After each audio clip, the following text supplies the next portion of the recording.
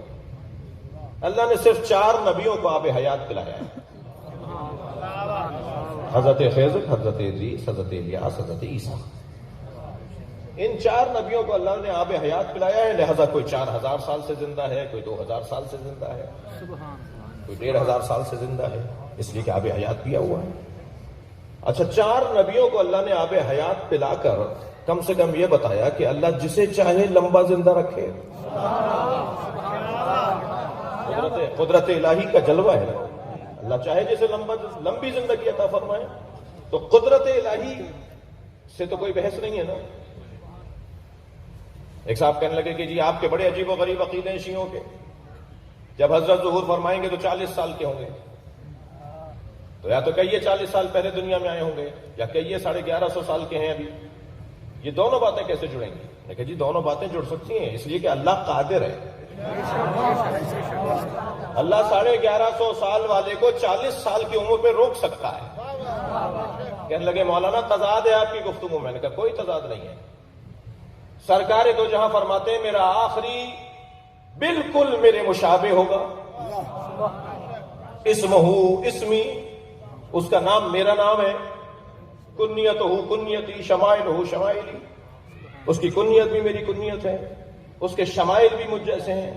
آنکھ, ناک, پیشانی, ریش مبارک, منہ مبارک, ہاتھوں اور کورووں کا انداز, ناخنوں کا انداز,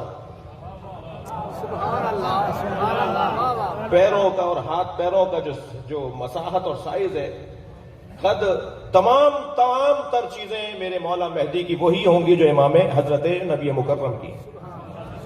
کوئی فرق نہیں ہوگا جی. میرا وہ بالکل میرے مشابہ ہوگا. تو سرکار کیونکہ 40 سال میں مبعوث بے رسالت ہوئے, نبی تو وہ بہت نہیں معلوم کب کے تھے. حضرت آدم کا وجود نہیں تھا تو یہ نبی تھے. سرکار تو جہاں 40 سال کے بعد نبی نہیں ہوئے. اعلان نبوت اور ہے, ایجاد نبوت اور ہے. سرکار دو جہاں بہت پہلے سے, ہمیں نہیں معلوم کب سے نبی تھے. جب زمین و زمان نہیں تھا, جب وہ اوقات نہیں تھے, وقت نہیں تھے, اس وقت سے نبی تھے. مگر کیا کریں کہ ایک طبقہ ہے جی اس کے اوپر اصرار کرتا ہے کہ 40 سال کے بعد نبی ہوئے. میں تو ان سے ایک واضح روشن اور ایک سادہ سیدھا سا جملہ کہتا ہوں, ہمارے نبی 40 سال کے بعد نبی نہیں ہوئے, تمہیں آنے میں 40 سال دیر لگی ہے.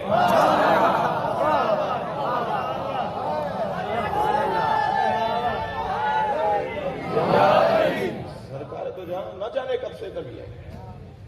تو کیونکہ سرکار 40 سال کی عمر میں نبی ہوئے, لہذا امام بالکل مشابہ ہونے کی وجہ سے 40 سال کی عمر میں امامت کا اعلان یعنی ظہور فرمائیں گے. ورنہ نبی وہ امام تو ابھی بھی ہیں. صحیح ہے. اور بڑا ربط ہے آپس میں بدر کے شہداء میں اور مجاہدوں میں کہ وہ 313 تھے.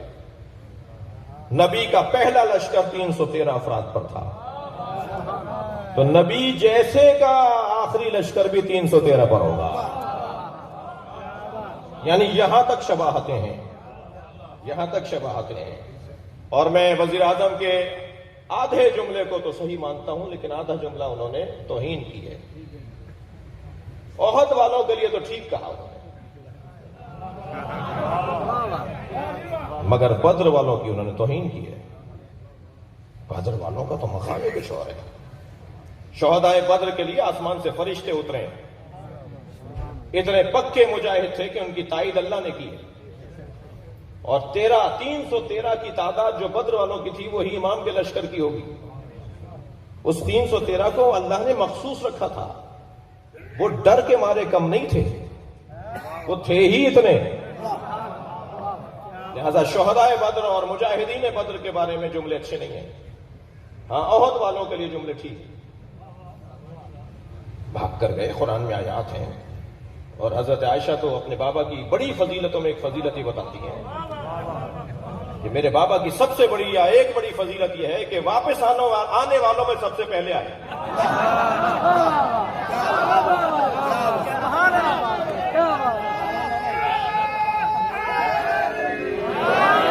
صلوات پڑھیں گے سونا لگتا ہے علی والا جڑا سونا لگتا ہے ہاتھ چکے، جڑا کوجا لگتا ہے نہ چکے.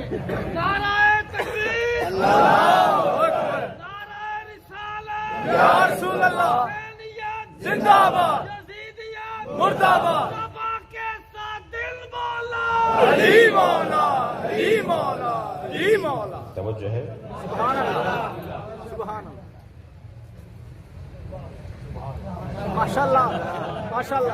میں زیادہ دیر آپ کے مزاج پہ نہیں رہوں گا، میرا اپنا مزاج ہے. ایک صلوات پڑھیں ذرا محمد والے. اللہم صلی علی محمد والے. اس سے بہتر اور بلند صلوات نبی کی. اللہم صلی علی محمد والے محمد. تو میرا اور آپ کا جو اعزاز ہے، افتخار ہے، وہ یہ ہے کہ ہم اس دروازے سے، اس گھر سے جڑے ہوئے ہیں جس کا سب سے بڑا امتیاز علم ہے. میری تو آرزو ہے کہ اللہ ایسا وقت بھی مجھے میری زندگی میں دکھا دے کہ ہماری مجلسوں میں کم سے کم جوانوں کے ہاتھ میں قلم اور کاغذ ہو، اور پوری مجلس کے اندر انہیں کوئی ایک کام کی بات بھی مل جائے تو وہ ڈائری میں لکھ لیں، اوپر تاریخ ڈال دیں، جگہ لکھ دیں بستان زہرا، علی مسجد، مرکز، جہاں جہاں شرکت کرنے جائیں، اور نیچے وہ ایک جملہ لکھ دیں، فلاں خطیب اور اس کا یہ جملہ. ایک وقت آئے گا کہ ڈائری بن جائے گی اور 400 600 800 1000 نکات، علمی نکات ان کے پاس جمع ہو جائیں گے. اور کبھی کبھی جب وقت ہو تو کھول کے دیکھیں جی، تو یہ اللہ کرے کہ ایسا وقت آئے. کیونکہ یہ سن 61 ہجری میں امام حسین نے جو ایک عالمی اوپن یونیورسٹی کی بنیاد رکھی تھی نا، یہ بستان زہرا اس کا ایک کیمپس ہے.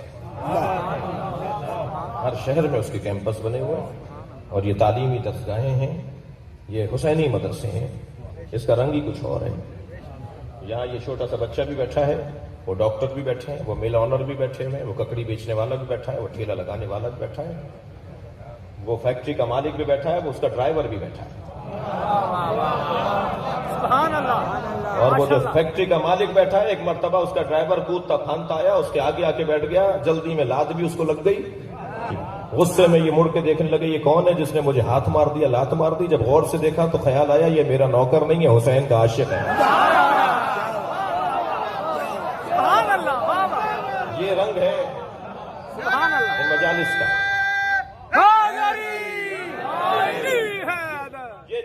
یہ جہاں نظام تعلیم ہے وہاں نظام تربیت بھی ہے. سبحان اللہ. جی، لہذا سب سے بڑا امتیاز اس گھرانے کا علم ہے.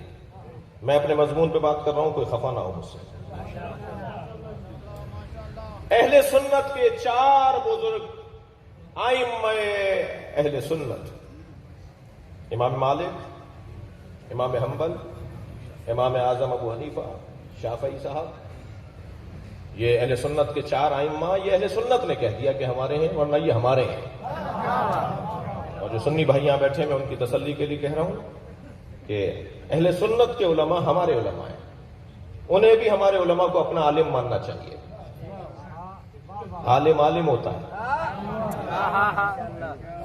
میں تو ہندو پنڈت کو بھی بے احترامی کا قائل نہیں ہوں، میں عیسائی پادری کی بھی بے احترامی کا قائل نہیں ہوں، دیوبندیوں کے علماء کا بے احترامی نہیں ہونی چاہیے، بریلوی علماء کی بے احترامی نہیں ہونی چاہیے. اس لیے کہ قرآن پکار کے کہہ رہا ہے اگر بات کرو تو عالم سے کرو، جاہل سے بات نہ کرو. اگر بریلویوں کا عالم نہیں ہوگا، دیوبندیوں کا عالم نہیں ہوگا، ادیان و مکاتب کے جاننے والے نہیں ہوں گے تو بات کس سے ہوگی؟ گفتگو کس سے کریں؟ جسے پتہ نہیں ہے اس سے کیسے بات کی جائے گی؟ لہذا عالم عالم ہے، عالم کا احترام ہو. یہ جو علماء اہل سنت فرماتے ہیں، اہل سنت ہمارے برادران کی یہ ائمہ اہل سنت ہیں، ائمہ اربعہ، یہ ہمارے بھی عالم ہیں. اور چاروں نے اس دروازے پر اپنی اللہ اکبر حاضری کو ایسا رکھا ہے کہ گمان نہیں، بعض پر یقین ہے کہ وہ شیعہ تھے۔ میرے پاس اس وقت میں تیار نہیں ہوں کہ میں تفصیل سے بات کروں، کوئی 20 دلیلیں میرے پاس ہیں، تھکے ہوئے تو نہیں ہیں، میرے پاس 20 دلیلیں ہیں کہ امام اعظم ابو حنیفہ شیعہ تھے۔ وہ ایک اشارہ بھی میں نے علی مسجد میں دیا ایک دفعہ، وہاں کی ایک مجلس میں۔ لہذا جب پوچھا کسی نے حضرت ابو حنیفہ سے کہ آپ کی عمر کتنی ہے، تو بظاہر 70 سال کے تھے، کہنے لگے 2 سال کا ہوں۔ اس نے کہا حضور آپ نظر آ رہے ہیں، آپ تو اچھی عمر کے ہیں، آپ ہمارے 2 سال کا ہوں۔ کہنے لگے وہ 2 سال جو جعفر صادق کی خدمت ہے۔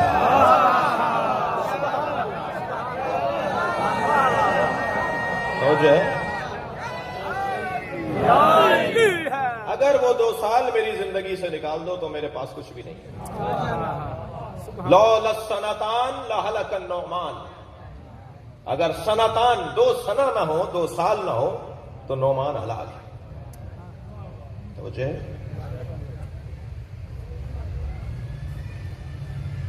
ان کا ایک انداز تھا اجتہاد کرنے کا، اور وہ قیاس، استحسان اور اپنی رائے پر عمل کرنا۔ ہمارے ہاں قیاس اگر منصوص الا ہے، اگر ہمارے ہاں قیاس کوئی دلیل قرآن اور حدیث سے رکھتا ہے تو وہ علمی طور پر اس قیاس کو ہم قیاس نہیں مانتے بلکہ وہ اسے دلیل مانتے ہیں۔ استحسان، جو چیز اچھی لگی اسے دین کا حصہ بنا دیا۔ اس کی ایجاد سب سے پہلے شیطان نے کی۔ جو چیز اچھی لگی اسے دین بنا دیا، جو چیز اچھی لگی اسے دین بنا دیا۔ اور پھر یہی طریقہ حضرت امام اعظم کا رہا۔ میرے معصوم امام نے بلا دیا، تم یہ کہتے ہو کہ جو عقل مان رہی ہے بات، جو ہمیں اچھی لگ رہی ہے وہی دین ہونا چاہیے۔ تو حضرت نے فرمایا مجھے بتاؤ کہ نماز زیادہ افضل ہے یا روزہ؟ کہنے لگے نماز۔ حضرت نے فرمایا عادت میں، ایام عادت میں جو خواتین سے نماز چھوٹتی ہے اس کی قضا نہیں ہے، مگر روزے کی قضا واجب ہے۔ اگر نماز افضل ہے، اور ہے نماز افضل تمام عبادتوں سے، تو نماز اللہ کیوں نہیں پڑھوا رہا ان عورتوں سے؟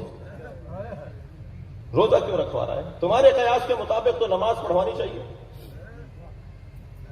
حضرت نے فرمایا بتاؤ بول زیادہ نجس ہے یا آب پشت؟ ابھی بچے جا کے اپنے ابا سے پوچھیں کہ باب پشت کسے کہتے ہیں، میں ممبر پہ تشریح نہیں کروں گا۔ آب پشت زیادہ نجس ہے یا بول زیادہ نجس ہے؟ کہنے لگے جی بول۔ کہنا ہے بول کے نکلنے پر تو غسل واجب نہیں ہے، مگر آب پشت کے نکلنے پہ غسل واجب ہے۔ ایسے حضرت نے کوئی 10 سوالات ان سے کیے، کوئی جواب نہیں تھا۔ حضرت نے فرمایا تمہاری سوچ کے مطابق تو حکم تبدیل ہونا چاہیے، مگر شریعت کچھ اور کہہ رہی ہے۔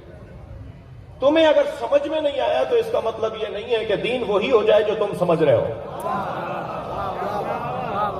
وہ جو خواتین سے نمازیں اللہ نے معاف کر دیں اس لیے کہ نماز کی حالت میں خاتون کوئی اور کام نہیں کر سکتی، مگر روزے کی حالت میں اپنے امور خانہ داری کو انجام دے سکتی ہے۔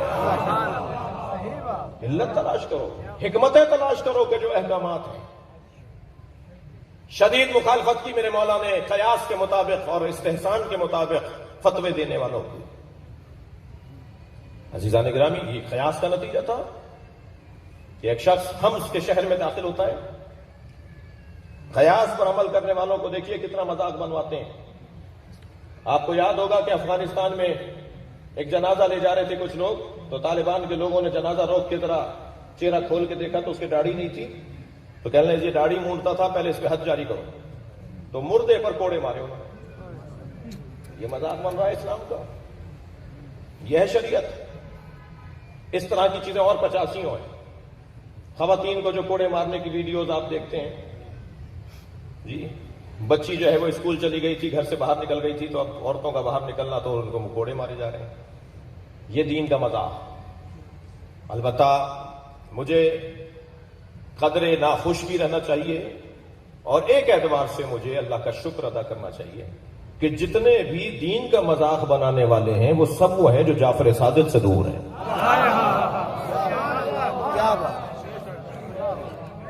ایک اعتبار سے تو مجھے ناراض پریشان ہونا چاہیے، اس لیے کہ نام تو اللہ رسول کا لے رہے ہیں، اسلام کی بدترین تصویر پیش کر رہے ہیں وہ افراد جو اہل بیت سے دور ہیں۔ اور ایک اعتبار سے شکر ادا کرنا چاہیے کہ الحمدللہ ہمارے یہاں یہ مذاق نہیں ہے۔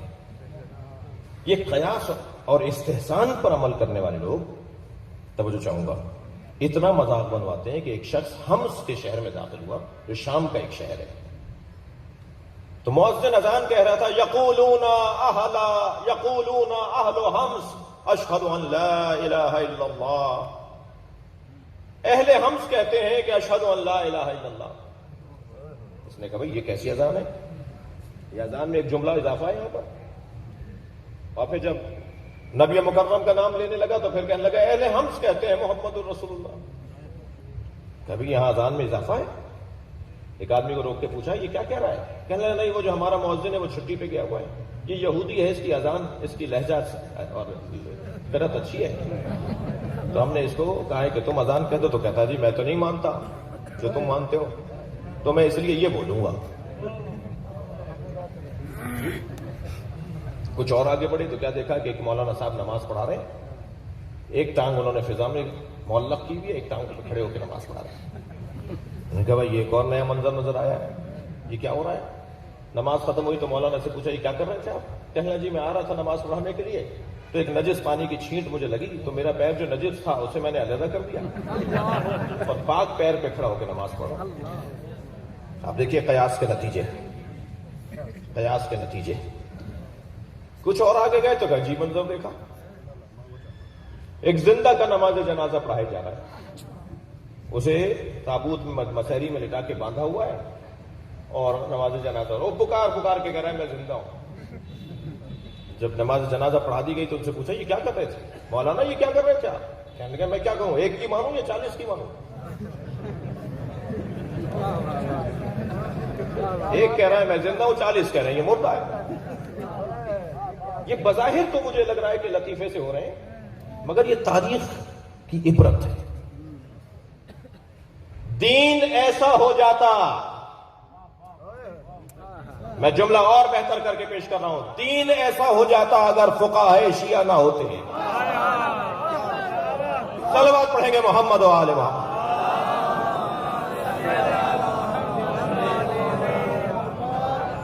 دین کا یہ حال ہو جاتا، قیاس اور استحسان پر عمل کرنے والے دین کا مذاق بنا دیتے، جو بنا بھی رہے اور بناتے رہے۔ مگر الحمدللہ اہل بیت سے جڑے ہوئے فقہا جو مطابق تعلیمات اہل بیت ہمارے مسائل کا حل پیش کرتے ہیں۔ ہمارے معاشرے میں ایک طبقہ ہے کہ جو غلط فہمی کا شکار ہے اور غلط فہمی میں انہیں مبتلا کیا جا رہا ہے۔ نہج البلاغہ میں مولا علی نے مجتہدین کے خلاف خطبہ دیا ہے، موجود ہے نہج البلاغہ میں مجتہدین کے خلاف خطبہ مولا علی کا۔ مجھ سے ایک صاحب پوچھ رہے تھے، میں نے کہا کہ مولا علی کے زمانے میں اگر مولا کسی مجتہدین یا مجتہد کے خلاف خطبہ دے رہے ہیں تو اتنا تو طے ہو گیا کہ علی کے ہوتے ہوئے فتویٰ دینے والا تو وہی ہے نا جس کے خلاف علی بولیں گے۔ مجتہد تو مجتہد ہے، وہ کسی بھی مکتب کا ہو۔ جہاں مولا نے مجتہدین کے خلاف خطبہ دیا ہے اس لیے کہ اہل بیت کے ہوتے ہوئے تم فتویٰ دے رہے ہو تو مذمت تو ہونی ہے نا، مولا مذمت تو کریں گے ان کی۔ تو جہاں نہج البلاغہ میں مجتہدین کے خلاف مولا علی کا خطبہ ہے، وہیں اس نہج البلاغہ میں فقہا علماء کی تعریف میں کتنے خطبے ہیں، انہیں بھی تو جوڑی ہے نا۔ تو جو مخالفت مولا علی مجتہدین کی کر رہے ہیں وہ مجتہدین ہیں جو مکتب اہل بیت کے مجتہد نہیں ہیں۔ آج یہ بیبی ٹیسٹ ٹیوب کے مسائل، آج یہ بینکنگ کے مسائل، آج یہ انشورنس کے مسائل، آج یہ جدید مسائل کون حل کر کے دے رہا ہے؟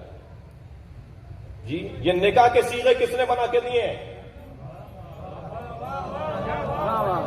جی اور ایک طویل فہرست ہے کہ جو جدید مسائل کا حل پیش کیا ہے فقہاء امامیہ نے۔ غیبت امام میں ہمیں ایک آواز آتی ہے میں تو امام زمانہ کی تقلید کرتا ہوں. کچھ بتائے اسے جا کے امام زمانہ کی تقلید نہیں ہوتی، بیعت ہوتی ہے. تقلید ہر اس وجود کی ہوگی جو ایکسپرٹ ہوگا، ایکسپرٹ کی رائے. اور ایکسپرٹس جو ہوتے ہیں وہ محقق ہوتے ہیں، اور محققین کی رائے میں اختلاف ہوتا ہے. آپ کو ہی اگر ایک کتاب پکڑا کے 5 دوستوں کو دے دی جائے، ایک ہی کتاب 5 دوست پڑھیں اور اس کے بعد کہا جائے بتائیے کیا پڑھا آپ نے، 5 کی رائے علیحدہ ہوگی. یہ ڈاکٹر حضرات کے پاس آپ چلے جائیے، 4 ڈاکٹروں سے ایک ہی مریض آ کر ملے، چاروں کے نسخے علیحدہ ہوں گے. 7 پڑھے ہیں، ایک ہی کالج میں پڑھے ہیں، ایک یونیورسٹی میں پڑھے ہیں. تحقیق تو ایسی ہوتی ہے، ہر محقق کی اپنی رائے ہوتی ہے. اور یہ بات ذہن عالی میں رہے میرے بچوں اور جوانوں کے کہ ہمارے مجتہدین میں مسلمات میں اختلاف نہیں ہے. کسی مجتہد نے نہیں کہا کہ 2 رکعت نماز فجر کی ہے تو دوسرے نے کہا کہ 4 رکعت فجر کی ہے. کسی نے نہیں کہا خانہ کعبہ کے 7 چکر ہیں اور کسی نے کہا 8 چکر ہیں. مسلمات میں کوئی اختلاف نہیں ہے. وہ مسائل جو قرآن اور حدیث میں اشاروں میں بیان ہوئے ہیں، صراحت سے بیان نہیں ہوئے، تو اشارے سمجھنے کے لیے تو ہر ایک کی قابلیت علیحدہ ہے. میں اسی ممبر پہ بیٹھ کے اشارہ کروں، آپ سب علیحدہ علیحدہ سمجھیں گے.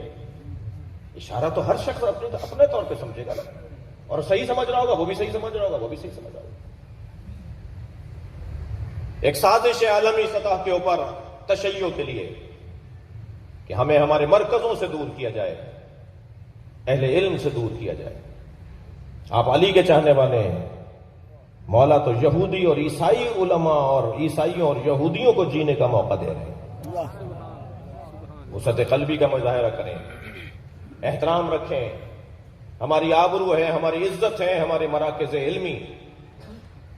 آج دنیا پر عالمی سطح پر ہم اگر فخر سے کسی کو پیش کر سکتے ہیں تو یہ ہمارے فقہا ہیں، اور یہ سب شاگردان مکتب امام صادق ہیں.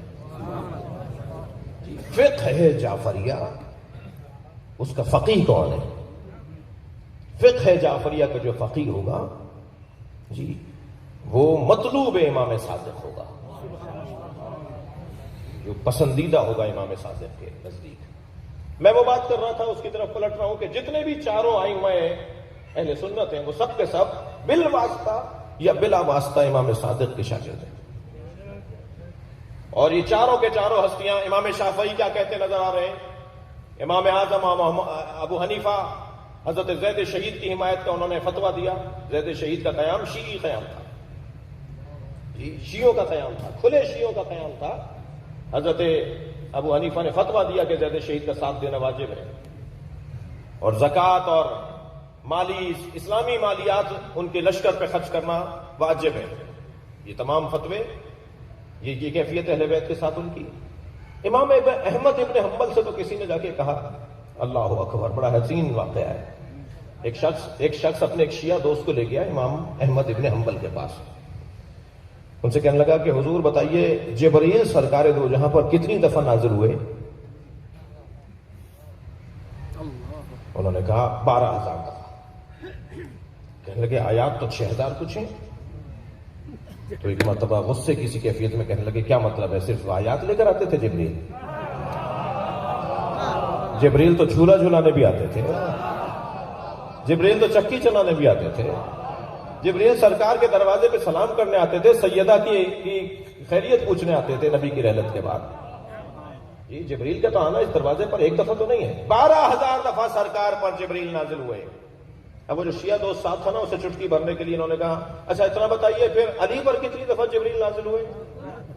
اب یہ سوچ رہے تھے کہ وہ جواب دیں گے علی کا کیا مطلب، علی پر کیوں نازل ہوتے؟ قرآن تو نبی پہ نازل ہو رہا تھا، علی پر کیوں نازل ہوتے؟ جیسے اس نے کہا نا کہ جبریل علی پر کتنی دفعہ نازل ہوئے، تو امام احمد ابن حنبل نے فرمایا 24,000 دفعہ.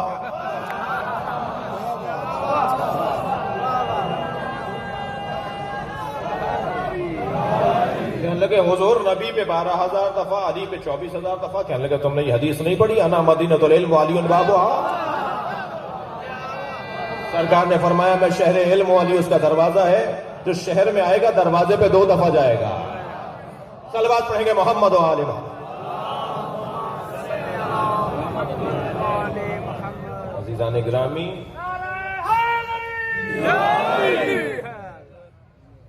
امام جعفر صادق و مذاہب اربعہ، ایک کتاب ہے 10 جلدوں میں،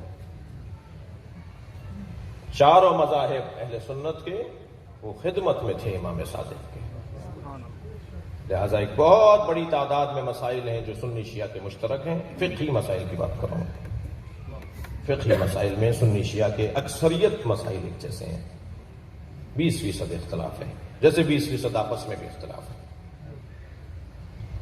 اور وہ زیادہ تر امام سے استفادہ کے بعد انہوں نے ان مسائل کو ترتیب دیا ہے۔ علم اس گھرانے کا خاصہ ہے، انہوں نے کبھی نہیں کہا کہ ہمیں نہیں پتا، بلکہ پوچھنے والے جب مشکل ترین سوالات لے کر آتے ہیں، سوالات میں جب بھولنے لگتے ہیں تو مولا فرماتے ہیں میں بتاؤں سوچ کے کیا آئے تھے۔ ان کا امتیاز ہی یہ ہے کہ اللہ نے علم دے کر انہیں بھیجا ہے۔ بھائی میں اور آپ تو دنیا میں جاہل پیدا ہوتے ہیں، قرآن کہہ رہا ہے نا واللہ اخرجکم من بطون امہاتکم لا تعلمون شیئا، ہم شے کے بارے میں نہیں جانتے تھے، اس کیفیت میں دنیا میں آئے ہیں، مگر یہ لوگ جب دنیا میں آتے ہیں تو وہاں سے پڑھ کر آتے ہیں۔ علمنی ربی ثم ارسلنی، اللہ نے پہلے مجھے علم دیا ہے پھر مجھے بھیجا ہے، یہ وہاں سے پڑھ کر آئے، یہاں کوئی پڑھانے والا نہیں ہے۔ امی کا مطلب بھی ان پڑھ نہیں ہے معاذ اللہ، امی کا مطلب ہے اسے کوئی پڑھانے والا تھا ہی نہیں، کوئی اس قابل ہی نہیں تھا کہ سرکار کو پڑھائے۔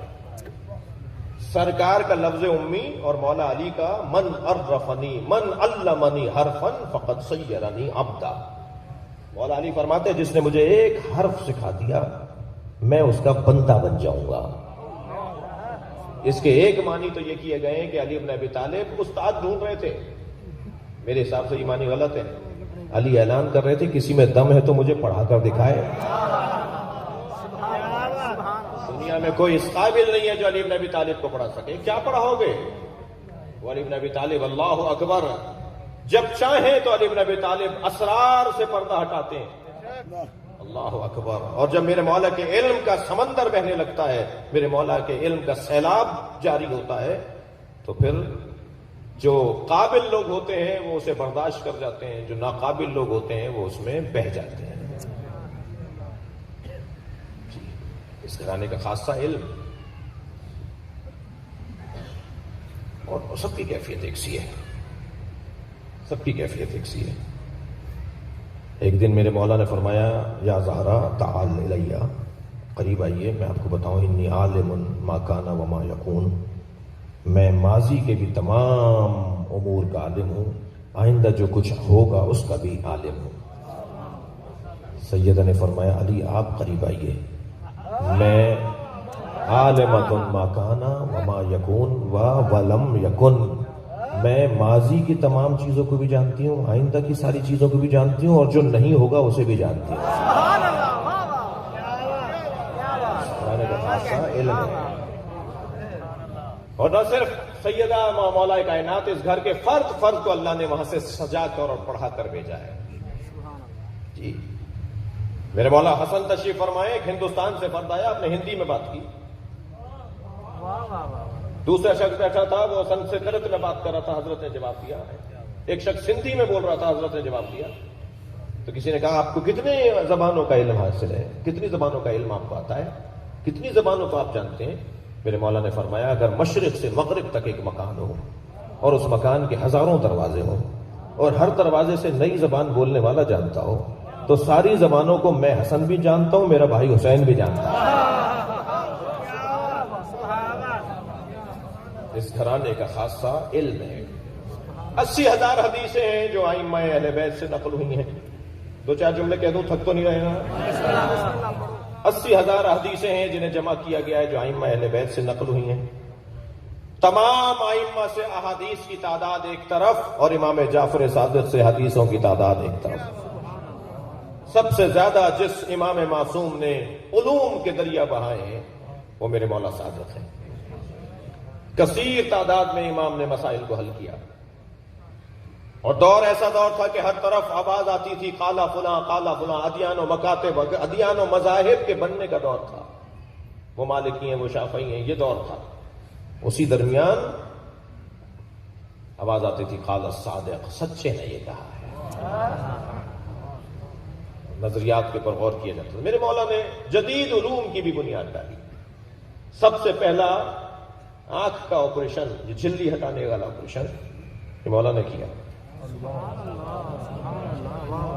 نظر نہیں آ رہا، حضرت نے فرمایا اس کو ایسے انجام دو، اپنے کچھ شاگردوں کو تیار کیا اور حضرت نے پہلی مرتبہ اس شخص کے آنکھ سے وہ چیز ہٹائی گئی جو آج جی، اور ایک مرتبہ وہ صاف دیکھنے لگا۔ ریاضی کے علوم، میتھ کے علوم، ہندسے کے علوم میرے مولا نے متخصصین بنائے اپنے زمانے میں، ہر شعبے کے ماہر کو تیار کیا جی، ہر شعبے کے ماہر کو تیار کیا۔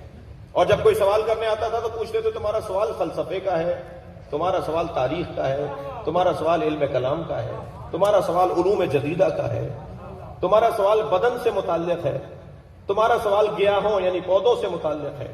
جب اس کا سوال روشن ہو جاتا تھا حضرت فرماتے تھے وہ حشام بیٹھے ہیں ان سے پوچھو، وہ مومن طاق بیٹھے ہیں ان سے پوچھو، وہ ابو بصیر بیٹھے ہیں ان سے پوچھو۔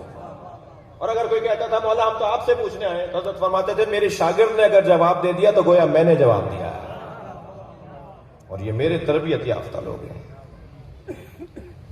تخصصی، یہ جس کو آپ کہہ رہے ہیں نا اسپیشلسٹ بنانا، ماہرین کو تیار کرنا، یہ ائمہ کے دور میں مولا صادق کے دور سے شروع ہوا۔ عزیزان گرامی، بنی امیہ اور بنی عباس کی رسہ کشی کا دور ہے۔ امام معصوم اس امام کو کہا جاتا ہے، ہم انہیں اپنا امام مانتے ہیں جو زمانے کے حالات سے متاثر نہیں ہوتے، زمانے کو متاثر کرتے ہیں۔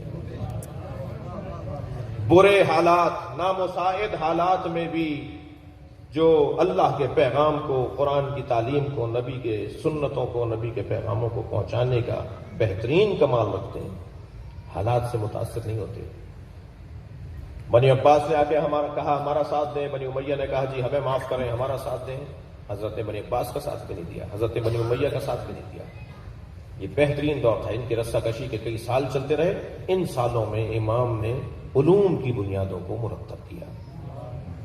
پہلی دانشگاہ، پہلی یونیورسٹی اسلامی دنیا کے اندر اگر بنی ہے تو وہ امام صادق نے بنائی ہے۔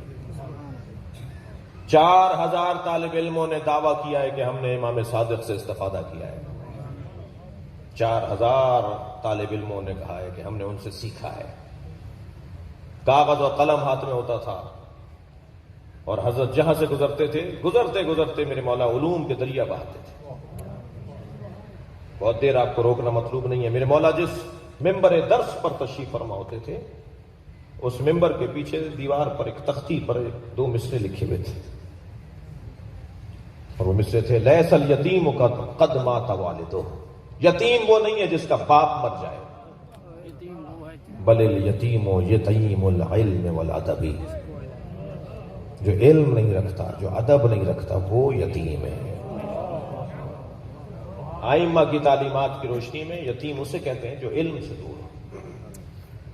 خدا کے لیے میں اپنے بزرگوں سے گزارش کر رہا ہوں، مولانا آپ کیا بڑھاپے میں پڑھیں گے؟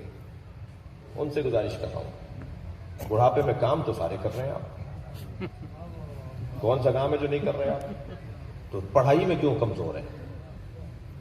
مولانا قرآن جوانی میں نہیں پڑھا، بچپنے میں نہیں پڑھا، آپ کیا پڑھیں گے؟ کھانا کیوں کھا رہے ہیں آپ؟ گاڑیاں کیوں استعمال کر رہے ہیں آپ؟ کپڑے اچھے اچھے کیوں پہن رہے ہیں آپ؟ شادی بیاہوں میں کیوں جا رہے ہیں؟ تفریحوں پہ کیوں جا رہے ہیں؟ قرآن نہیں پڑھیں گے، بوڑھے ہو گئے، تعلیم حاصل نہیں کریں گے، بوڑھے ہو گئے۔ نہیں ایسا نہیں، واحد مکتب اہل بیت اور مکتب جعفریہ ہے کہ جس کے ہاں علم کے لیے کوئی عمر نہیں ہے۔ اس حدیث مبارکہ پر ہمارے علاوہ کوئی عمل نہیں کرتا۔ اطلب العلم من المہد الی اللحد، علم حاصل کرو گہوارے سے لے کر قبر تک۔ اس حدیث پہ صرف ہم اور آپ عمل کرتے ہیں، ہم عمل کرتے ہیں۔ بچہ ماں کی گود میں آتا ہے تو اذان اور اقامت کہہ کر علم کا آغاز ہوتا ہے، قبر میں لٹاتے ہیں، تلقین سنا کر علم کا اختتام ہوتا ہے۔ اس حدیث پر صرف اور صرف ہم عمل کر رہے ہیں۔ لہذا گزارش کروں گا اپنے بزرگوں سے جنہیں خدا نخواستہ قرآن نہیں پڑھنا آتا یا ان کے ہاں علم کی کوئی کمزوری ہے، اپنے جاتے جاتے اپنے علم میں اضافہ کرتے جائیں۔ سقراط جب مرنے لگے، بوڑھے ہو گئے تھے، مرنے لگے، دم نکل رہا تھا، تو ایک فقیہ ان سے ملنے کے لیے آئے۔ تو ان سے ایک خواتین کی ایام ماہانہ ایام سے متعلق ایک مسئلہ پوچھنے لگے. اس فقی نے کہا تم مرد ہو، بوڑھے ہو، تمہارا اس مسئلے سے تعلق بھی نہیں ہے، کیوں پوچھ رہے ہو؟ کہنے لگے بتاؤ جان کر مروں بہتر ہے یا جاہل مروں بہتر ہے؟ لہذا میرے عزیزوں، بزرگوں سے گزارش کر رہا ہوں ہاتھ جوڑ کر کہ اگر کہیں کسی میں کوئی کمزوری ہے، آپ کے توسط سے پیغام دے رہا ہوں، تو علمی طور پر اپنی کمزوری کو برطرف کر کے اس دنیا سے جانا ہے، سیکھنا ہے. کوئی عمر نہیں ہوتی سیکھنے کی. یہ باتیں اچھی نہیں ہیں کہ بڑھاپے میں کیا سیکھ لوں گا، اس لیے کہ ہم اس دروازے کے ماننے والے ہیں کہ جن کے ہاں علم کا تسلسل قبر تک ہے. اور پھر ہم سبق سنائیں گے اپنے مولا کو، اپنا خوش کرنا ہے اس چھٹے امام کو. چلیے کچھ دیر کے لیے اپنے ذہنوں کو مدینہ لے چلیے. 4 اماموں کی اجڑی ہوئی قبریں، کوئی چراغ جلانے والا نہیں ہے. یوں تو چراغ جلانے والی اتنی بڑی قوم ہے پوری دنیا میں، مگر چراغ جلانے کی اجازت نہیں ہے. میں نے ایک زائر کو دیکھا، وہ کیسے وہ جالی پھاند گیا، وہ جو گرل لگی ہوئی ہے، اور امام صادق کی قبر کی طرف جا کر اس نے بوسہ دیا. 4 متوے بھاگتے ہوئے گئے، اس کو اتنا مارا کہ اس کا ہاتھ وہیں ٹوٹ گیا. اس وقت ہمارا دل تو خراب ہوا، مگر جب وہ ہمارے قریب سے گزرنے لگا نا تو تسبیح پڑھ رہا تھا اور کہہ رہا تھا مولا یہ میرا ماتم تھا، قبول کر لیں.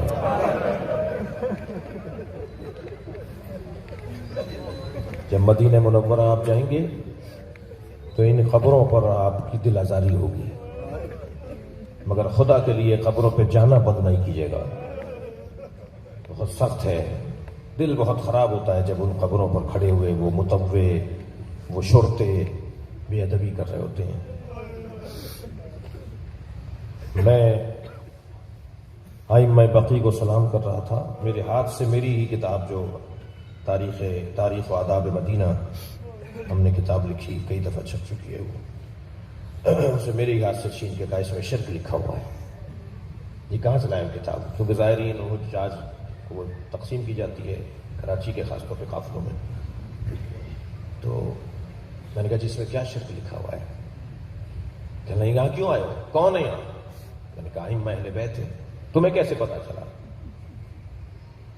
میں نے کہا کہ مجھے اپنے وجود پر اتنا یقین نہیں ہے جتنا مجھے اس پہ یقین ہے کہ امام صادق کی قبر ہے. میں نے کہا تم نے گرایا ہے مزار کو، کتابوں میں تصویریں موجود ہیں، اعتراف کرنے والوں کے اعترافات ہیں، تاریخ لکھنے والوں نے لکھا ہے کہ یہاں کس کس کی قبریں اور کیسے کیسے مزار تھے. میں نے کہا تم نے گرایا ہے وہ مزار. میں نے کہا کیوں چھوڑ دیا تم نے؟ تو تکلیف دے جملہ جو خود ایک گریے کے لیے ایک مصیبت کا جملہ ہے. کہنے لگا وہ بھی گرائیں گے. سرکار کے مزار کو کہنے لگا وہ بھی گرائیں گے. عزادارو سنیں گے اس قبرستان میں کس کس کی خبر ہے؟ اس قبرستان میں جناب ام لیلا مادر حضرت علی اکبر کی خبر ہے. اس بی بی کو ہر سال پرسہ دیتے ہیں نا ایام اعظم میں، بی بی ام لیلا وہی ہے. ایک اور نام لوں اگر آپ رونے کو آمادہ ہیں، اس قبرستان میں علی اصغر کی ماں بھی دفن ہے. جناب رباب بھی جنت البقیع میں ہے. سنیں گے ذرا، اس قبرستان میں بی بی شہربانو بھی ہے. اس قبرستان میں ایک اور نام لوں، اس قبرستان میں مادر عباس. میں حضرت ام البنین کی قبر اطہر کے اوپر سلام کر رہا تھا.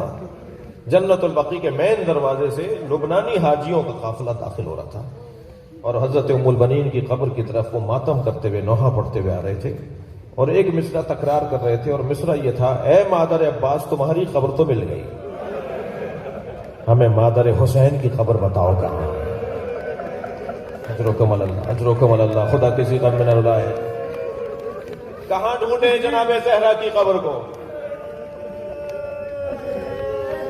بی بی جس بیت الحزن میں حسنین کا ہاتھ پکڑ کے جاتی تھی اور روتی تھی نا، سنیں گے ظالموں نے وہ گھر بھی گرا دیا. سیدہ کی قبر، وہ جو دروازہ گرایا تھا نا بی بی پر، اس سے کم مصیبت نہیں ہے بی بی کے مزار کو گرانے کی مصیبت. وہ بھی سخت مرحلہ تھا. وہ دیکھنے والے حسنین تھے اور علی تھے. یہ منظر دیکھنے والے امام مہدی ہیں. وہ جب جناب زہرا پہ دروازہ گرا تھا نا، تو اس وقت ایک آواز تو بی بی نے یہ دی تھی، یا مہدی ادرکنی، اے میرے مہدی میری مدد کرو. اور اب جب مزار گرا ہے تو امام زمانہ دیکھ رہے ہیں. 1924 میں ان ظالموں نے مزار گرایا. حضرتارو آپ رو رہے ہیں، مجھے دل کر رہا ہے ایک جملہ میں آپ کو مصاب کرنے کے لیے ایک جملہ کہوں. 1924 میں تو ماں کا مزار گرایا اور 2015 میں بیٹی کے گنبد پہ میزائل مارا گیا. میں جب جناب زینب کی زیارت کو گیا نا پچھلے سال، تو میں نے بی بی کی زری پکڑ کے بہت دیر معافی مانگی. میں نے کہا بی بی ہم آپ کے روزے کی حفاظت کے لیے آئے تو نہیں اور زیارت کرنے بھی نہیں آ رہے. بی بی کے روزے پہ مجمع کم ہے، قافلے جیسے پہلے جاتے تھے ایسے نہیں جا رہے. بی بی کے روزے پہ لوگ کم ہیں. خدا کے لیے میں ہاتھ جوڑ کے کہہ رہا ہوں، جس کے پاس وسیلہ ہے، وسائل ہیں، ذرائع ہیں، پیسہ ہے، صحت ہے، وہ 1 سال کربلا چلا جائے جی. 1 سال بھائی کے پاس چلا جائے، 1 سال بہن کے پاس چلا جائے. کہیں ایسا نہ ہو بہن شکایت کر دے، بھائی تمہارے ظاہر مجھے سلام کرنے نہیں آ رہے. سیدہ زینب کے مزار پہ وہ مجمع نہیں رہا جو ماضی میں تھا. میری شکایت پاکستان کی ریاست سے بھی ہے. پاکستان کی فوج کو جانا چاہیے تھا بی بی کی روزے کی حفاظت کے لیے، جیسے مکہ اور مدینے کی حفاظت کرنا پاکستان کی فوج نے ذمہ داری لی. جو چلے گئے تم انہیں بھی پکڑ کے بند کر رہے ہو. ابھی مسنگ پرسنز کے حوالے سے جو کراچی میں احتجاج ہوا، اس وقت ہم نے کہا کہ ان کا کیا قصور ہے. انہوں نے پاکستان کی فورسز پر حملہ نہیں کیا، کسی فوجی کو نہیں مارا بی بی کی حفاظت کرنے والوں نے، کسی پاکستان کے پولیس اہلکار کے اوپر گولی نہیں چلائی، کسی نے ان میں سے کسی نے بھی اسلحہ نہیں اٹھایا. انہوں نے تو داعش جیسی طاقت، جس کے پیچھے بڑی بڑی طاقتیں اور حکومتیں تھیں، انہیں شام سے نکالا ہے. اتنے ماہر لوگ ہیں، اب فوج کے اندر انہیں بھرتیاں کرو، انہیں فوج میں نوکریاں دو. اتنے ماہر لوگ ہیں جنہوں نے داعش جیسی طاقت کو شام سے نکالا ہے. وہ بی بی کی حفاظت کے لیے، بی بی کی قبر کی حفاظت کے لیے اپنی جانوں کا نذرانہ دیتے رہے. کچھ دیر کے لیے سوچئے، مینار پہ تو میزائل لگ گیا تھا نا، اگر خدا نہ خواستہ جالی کو اکھاڑ دیتے، حجر ابن عدی کی قبر تک چلے گئے نا، اگر جناب زینب کی قبر تک چلے جاتے تو دنیا کے کسی شیعہ کو جینے کا حق نہیں تھا. یہ مزار گرانے والے لوگ 1924 سے یہ سلسلہ جاری ہے. کمزوری میری ہے، ہم اپنی الجھنوں سے نہیں نکل رہے، ہم اپنے اختلافات سے اور لڑائی جھگڑوں سے نہیں نکل رہے. وہ مقصر ہے، وہ غالی ہے، وہ نمازی ہے، وہ مقلد ہے، وہ غیر مقلد ہے. ہم انہی الجھنوں سے نہیں نکل رہے. اگر ہم ان الجھنوں سے نکلے ہوئے لوگ ہوتے، مجال نہیں تھی جناب زہرا کا مزار نہ بنتا. ان کی حیثیت نہیں ہے. یہ ڈرپوک لوگ ہیں، بزدل لوگ ہیں، بد کردار لوگ ہیں. جناب زہرا کا مزار ہر شیعہ کی آرزو ہے کہ اپنی آنکھوں سے بنتا ہوا دیکھے.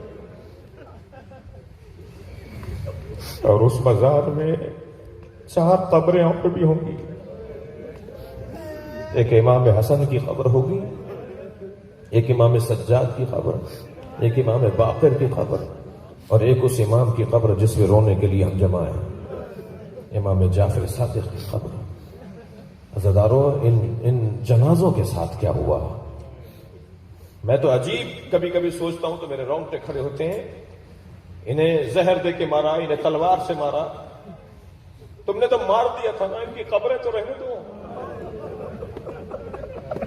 مگر ظالم کو پتا ہے کہ ان کی قبریں لوگوں کو ہدایت دے رہی ہیں.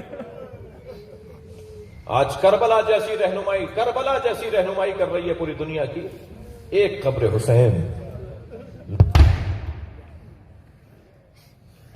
میری آواز جائے گی، ذرا سنتے رہیں. چلیے ذرا پنجتن کے 5 جنازوں کا حال تو سنیے.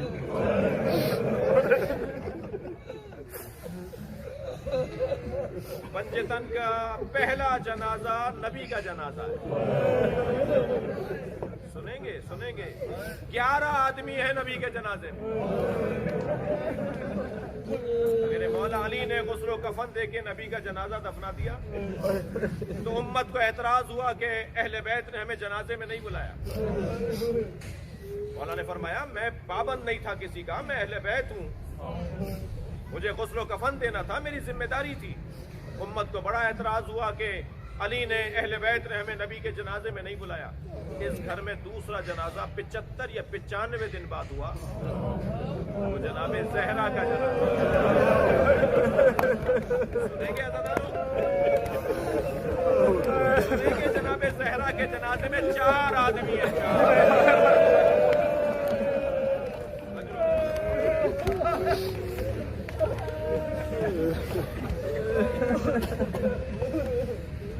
جناب زہرا کے جنازے میں 4 آدمی ہیں.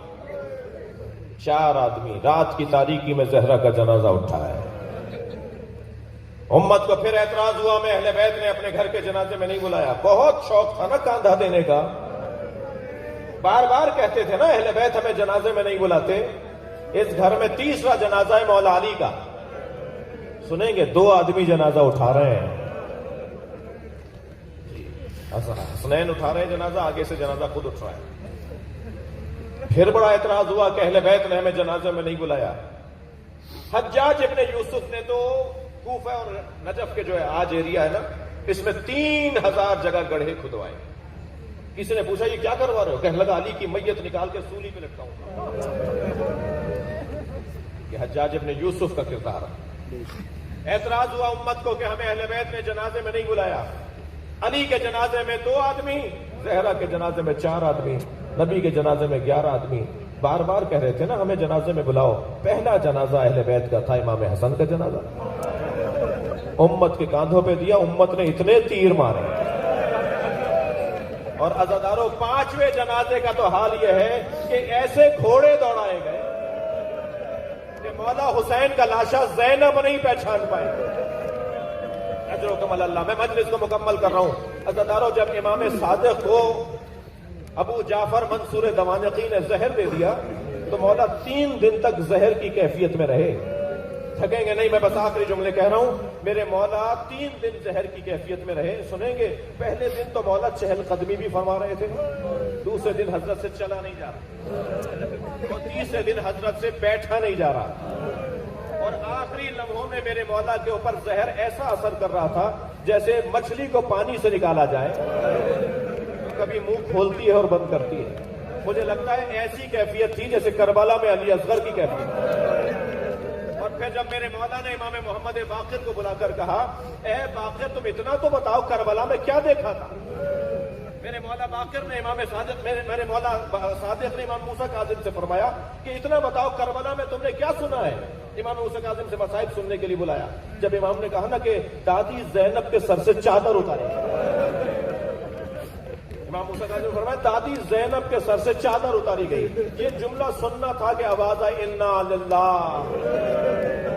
بھائی جنازہ میرے مولا نے اپنے بابا کا غسل و کفن دے کر لے کر چلے تو ہزاروں آدمی مدینے میں تھے جو امام صادق کے جنازے میں تھے, لیکن امام کاظم کی آنکھوں سے آنسو جاری تھے. کسی نے پوچھا مولا اتنے لوگ جنازے میں شریک ہیں اور آپ کے گریے کا حال یہ ہے. فرمانے لگے وہ میت یاد آ رہی ہے جسے دفنانے والا کوئی نہیں. کربلا کا میدان تھا, زین العابدین اکیلے تھے, آوازیں دیتے رہے لا یوم کا یوم کوئی دن حسین کے دن سے بڑا تھا. اللہ لعنت اللہ علی محمد. اگر آپ ہمارے لیٹسٹ ویڈیوز کے بارے میں جاننا چاہتے ہیں تو ہمارے چینل کو سبسکرائب کریں اور بیل آئیکن کو پریس کریں. شکریہ.